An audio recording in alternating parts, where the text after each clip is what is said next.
C'est un Louvre repensé, restauré, agrandi, qui devient pleinement épicentre de l'histoire de l'art pour notre pays et au-delà. Cela passe d'abord, et cela passera d'abord par la création d'une nouvelle grande entrée, au niveau de la colonnade de Perrault, vaste et efficace, qui permettra de rééquilibrer, là aussi, la manière de visiter le Louvre et de le rouvrir, de le redonner aux Parisiennes et aux Parisiens dans son accès.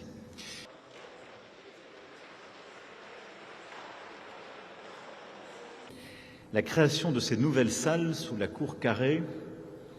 doit permettre d'installer la Joconde dans un espace particulier,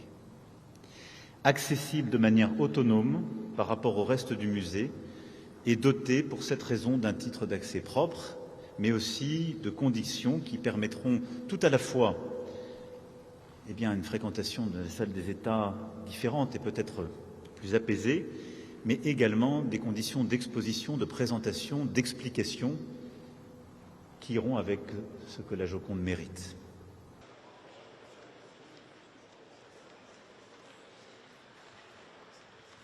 Une tarification différenciée, plus élevée donc pour les visiteurs étrangers venus de pays non membres de l'Union européenne. Madame la Ministre, ce projet permet de moduler les droits d'entrée, aura vocation à s'appliquer également à d'autres musées ou monuments, devra entrer en vigueur au 1er janvier 2026.